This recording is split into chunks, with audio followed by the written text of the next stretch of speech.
By a solid 1 PP, Lifeline is now rank 2 global, passing Eterna. I like the way that this comment put it. Lifeline is now rank 1 excluding Emmerich. I think that's a pretty good way to think about it, especially considering how Emmerich is still like 3000 PP ahead of rank 2. And also a couple people in this thread were saying like, wasn't Lifeline literally rank 5? And yes, he was. Like 3 weeks ago.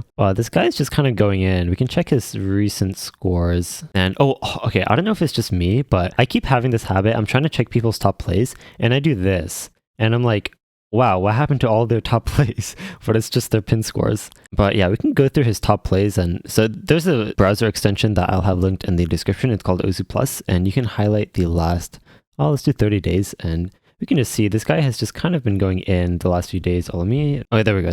Okay, yeah, so there's a lot of green in the last 30 days. This guy has kind of just been going in. Honestly, I really, really respect Lifeline's sort of storyline. I think back in like, was it 2020 or 2019? One of those years where Lifeline was like rank 9 and he signed up for Konyu Cup.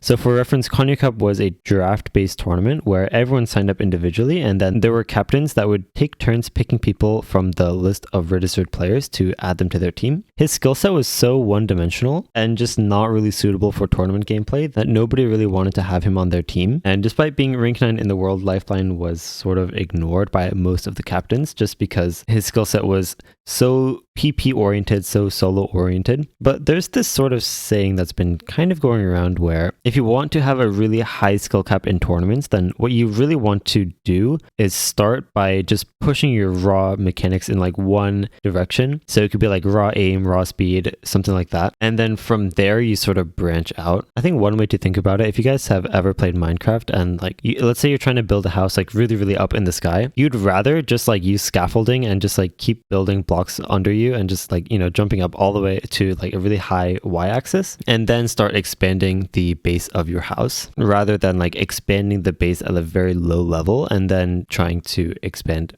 up with scaffolding. Yeah, I don't know if that analogy actually makes sense, but hopefully it helped at least one person conceptualize it. Like I think that's what Vaxay did also, where like back in 2016-17 he was becoming sort of a top 50-ish player and certainly one of the better players in the United States, but he was not really considered for the World Cup team at all. He was basically just seen as a solo sort of DT one-trick sort of player, and everyone was like, yeah, he just kind of sets DT scores, but now obviously he's like the best tournament player in the game. But yeah, huge shoutouts to Lifeline, sort of redemption arc. Now you can see he has 2 profile badges now, so it's definitely creating a name for himself in tournament play as well as solo. But yeah, just wanted to share this little bit of Osu hot news in the world of top players. And yeah, that's about it.